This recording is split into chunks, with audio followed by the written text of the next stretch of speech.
Udah lah, upload gitu aja lah.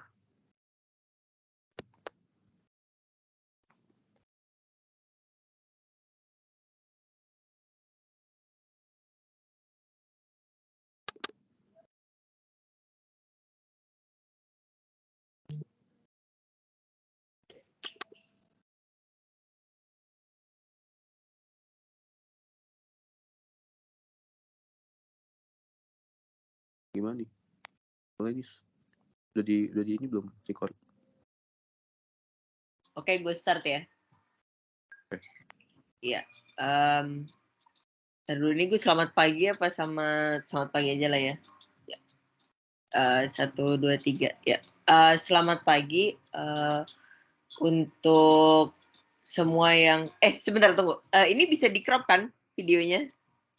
Bisa. Bisa kan? Oh ya wes. Tar dulu, gue selamat pagi.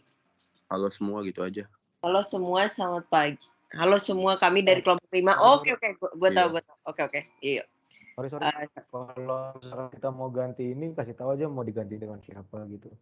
Mana? Iya, langsung sebut nama ya, next-nya ya. Jadi habis kalian baca 2 slide, situ next kan pembagiannya udah ada tuh di grup. Sip. Ya, oke. Ya, 1, 2, 3. Halo semua, kami dari kelompok 5 akan menjelaskan atau mempresentasikan tentang peran ASEAN dalam kasus Laut Cina Selatan. Nah, di dalam kelompok 5 ini ada Riawan, ada Muhammad Rivaldo, ada Vian, ada Muhammad Sultan, ada Immanuel Owen, ada saya sendiri Nisrina Sarasvati, dan yang terakhir ada Timothy Rainer. Ya, next.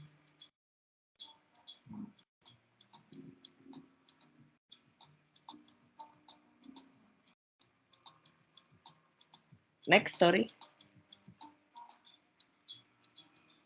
One. Pertama-tama kita akan membahas peran ASEAN dalam cepet banget anjir. Satu slide dulu. Tar ulang dari depan. Satu Open slide cam aja dulu. langsung open cam. Ulang dari depan Open deh, cam. ulang dari depan. Tadi ini banget. Keset banget. Kalau enggak yang share screen siapa gitu? Ada yang bisa nggak?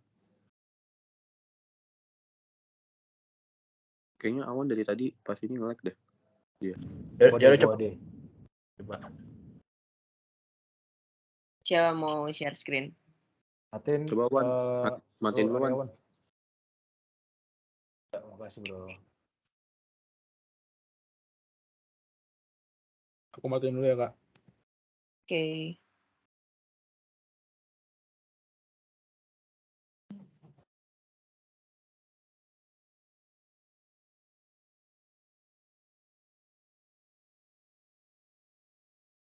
Oke, wait. Tapi gue ada ininya nih. Ada apa? Message kali ya? Santai Jul. Oh, nggak apa-apa. Ya. Sebentar. Ya. Ulang lagi ya. Iya. Ya. 1, 2, 3. Ya. Halo semuanya. Kami dari kelompok 5. Di dalam kelompok 5 ini ada Aryawan, ada Muhammad Rivaldo, ada Avian, ada Muhammad Sultan, ada Immanuel Owen, ada saya sendiri Nisrina Sarasvati, dan ada Timothy Rainer. Nah, kelompok 5 ini kami akan membahas tentang peran ASEAN dalam kasus Laut Cina Selatan. Nah, untuk penjelasannya akan dimulai oleh teman saya Sultan. Silakan Sultan. Ya, jika dilihat dari sisi historis, Laut Cina Selatan adalah bagian dari wilayah Samudra Pasifik yang merupakan penggabungan dari bagian Selat Karimata dengan Selat Malaka dan Selat Taiwan, yang luasnya adalah sekitar 3,5 juta persegi. Jika kita melihat dari segi ukurannya, Laut Cina Selatan adalah lautan terbesar urutan kedua setelah 5 lautan. Laut Cina Selatan adalah jalur air yang potensinya sangat memadai karena mengandung banyak gas dan minyak. Selain itu, Laut Cina Selatan juga berperan sangat penting karena perannya adalah sebagai cadangan minyak dunia sekaligus perdagangan global. Dan adapun negara yang berbatasan dengan Laut Cina Selatan seperti Malaysia, Brunei, Filipina, dan Vietnam. Next.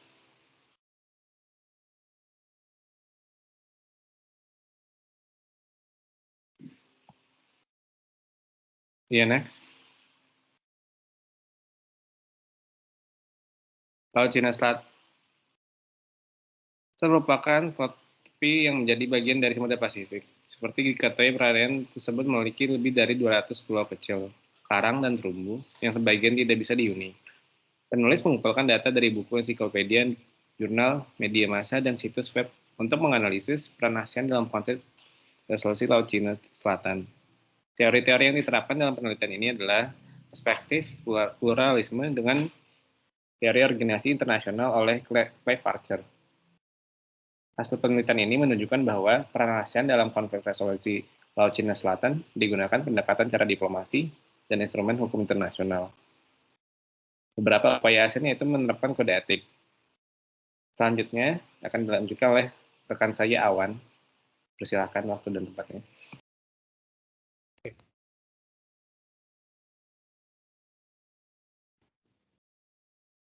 Laut Cina Selatan atau karena banyak negara yang terlibat dalam perselisihan ini, maka perlu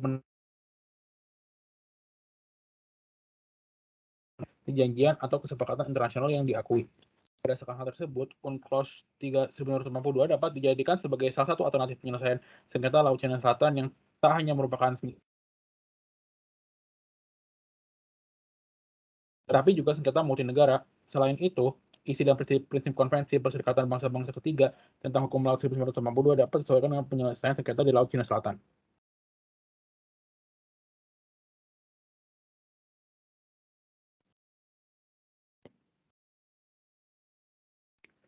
Peta Laut Cina Selatan. Laut Cina Selatan dikelilingi 10 negara pantai. Kamboja, Thailand, Malaysia, Singapura, Indonesia, Brunei Darussalam, dan Filipina. Dalam tata lautan internasional, Laut Cina Selatan mempunyai nilai yang ekonomis dan strategis dan memiliki SDM berlimpah. Boleh dilanjutkan oleh Kanwil, terima kasih. Ya, setelah itu kami membahas mengenai peran ASEAN dalam menangani kasus Laut Cina Selatan. Yaitu yang awal permasalahannya adalah jadi Cina ingin mengklaim secara keseluruhan wilayah Laut Cina Selatan yang memiliki sumber daya alam yang melimpah hingga terjadi konflik antara anggota ASEAN yang tak langsung berbatasan dengan Laut Cina Selatan akibat dari perebutan wilayah oleh Cina. Nah, maka dari itu, ASEAN melakukan pendekatan transformasi konflik, kehadiran asas perilaku atau Code of Conduct COC bagi Tiongkok dan negara-negara ASEAN yang dinilai sangat penting dan relevan karena perkembangan konflik di LCS mempunyai banyak peluang untuk bisa dikelola menjadi kerjasama yang bermanfaat bagi negara pihak ataupun negara lain yang tak terlibat dalam konflik LCS. Next.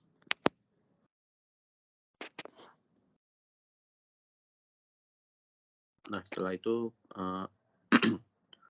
langkah yang dilakukan ASEAN dalam menangani kasus Laut Cina Selatan. ASEAN melakukan perundingan dengan Laut Cina Selatan. ASEAN mengadakan perundingan antar sesama negara ASEAN untuk membahas hal ini. Usaha mereka lakukan adalah yang pertama, pertemuan antar anggota ASEAN yang membahas mengenai permasalahan konflik Laut Cina Selatan. Nah, perlu diketahui kalau ASEAN berhasil dalam melembagakan Asia Tenggara ke dunia internasional dengan pendatangan zona perdamaian, kebebasan, dan netralitas yang dikenal dengan prinsip The One yang lahir pada tahun 1971. Prinsip ini membuat ASEAN tidak ingin terlalu bergantung kepada dunia lahir, seperti AS, Uni Soviet, dan Jepang, dan lebih ingin membuat ASEAN menjadi lebih mandiri dengan penghormatan sebagai kawasan yang mempunyai prinsip perdamaian, kebebasan, dan netralitas jika dipandang dari dunia internasional. Selanjutnya dilanjutkan teman kami, Afian. Baik, saya akan melanjutkan presentasi kami. Perlu diketahui, hal tersebut juga adalah tuntutan ASEAN. Dan untuk memperkuat solidaritas antar negara. Negara ASEAN, yang termasuk Indonesia juga, turut ikut dalam hal ini. Diketahui, saat kunjungan Menteri Luar Negeri Indonesia, yaitu Bapak Martin Natalegawa, untuk membahas masalah yang berkaitan dengan isu-isu di ASEAN, yang kemudian melahirkan 6 prinsip. Yang pertama, ada prinsip kebutuhan untuk menegaskan deklarasi terhadap perilaku yang berlaku adil bagi semua pihak Laut Cina Selatan. Yang kedua, kebutuhan penegasan pedoman deklarasi tentang perilaku para pihak. Yang ketiga, pentingnya kode etik. Dan yang keempat, menghormati hukum internasional. Kemudian, adanya penentuan batas maritim Indonesia yang disengketakan di Laut Cina Selatan. Untuk diketahui, Indonesia berbatasan dengan negara-negara lainnya seperti Malaysia, Singapura, Thailand, Filipina, India, Papua Nugini, Timor Leste, dan Laut Cina Selatan yang membuat Indonesia dikenal dengan memiliki ZEE atau zona ekonomi eksklusif serta landas kontinen. Namun, perjanjian ini masih berada pada ketentuan hasil Konferensi Hukum Laut nomor 1 tahun 1958 yang dimana hasil konferensi tersebut belum memuat Selat Malaka, Laut Cina Selatan, dan Laut Sulawesi. Ada beberapa masalah dalam hal ini. Malaysia menganggap perjanjian batas landas kontinen pada tahun 1969 masih dianggap sebagai ZEE yang diciptakan dengan bentuk perjanjian batas landas kontinen pada tahun 1969 yang dikenal dengan United Nations Convention on the Law atau yang sering disingkat UNCLOS yang dibuat khusus untuk penerapan batas ZEE di Laut Cina Selatan. Oleh karena adanya UNCLOS, Indonesia telah sah menjadi negara yang mempunyai status yuridis formal yang telah diakui oleh masyarakat internasional, yang memiliki hak dan kewajiban yang spesial dalam bidang kepulauan. Selanjutnya akan dilanjutkan oleh teman saya, Rivaldo. Terima kasih. Baik, saya akan melanjutkan terkait presentasi tadi. Hal tersebut dilakukan karena mengingat Laut Cina Selatan merupakan perairan yang perannya sangat penting untuk dunia pelayaran yang ada di dunia saat ini, yang dimana perairannya itu sangat kaya akan sumber daya laut, terutama perikanan dan energi yang membuat batasan zona ekonomi eksklusif harus segera disahkan.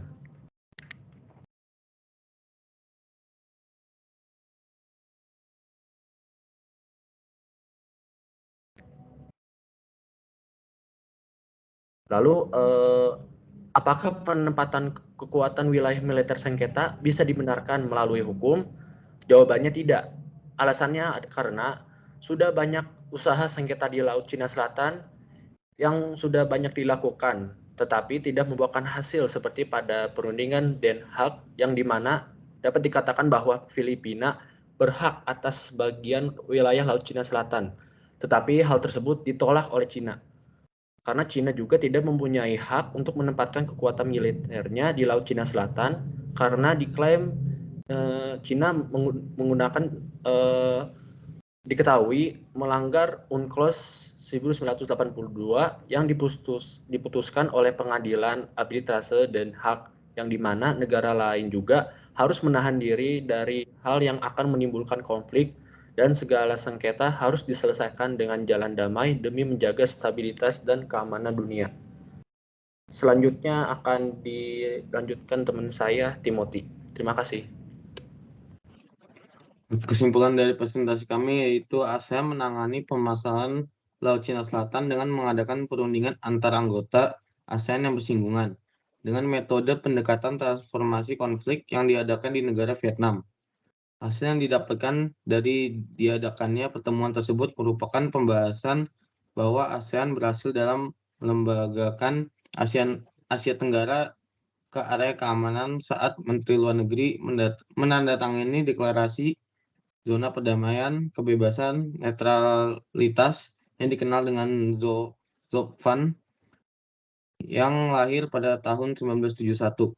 Dan Menlu RI pada tanggal 18-19 Juli 2012 telah melakukan pendekatan dan konsultasi intensif atau shuttle diplomasi dengan para menteri luar negeri ASEAN terkait posisi bersama membuahkan hasil dengan disepakatinya ASEAN 6-point Principles on the South China Sea pada tanggal 20 Juli 2012. Next.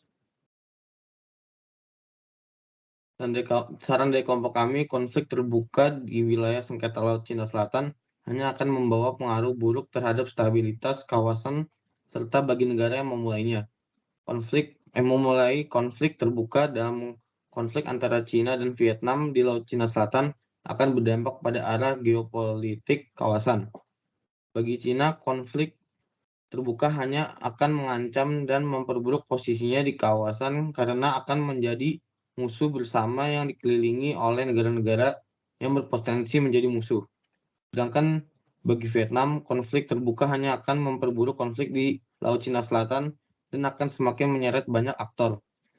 Dalam permasalahan tersebut, oleh karena itu, penting bagi pihak yang terlibat konflik untuk saling membuka komunikasi. Sekian presentasi dari kelompok kami, terima kasih.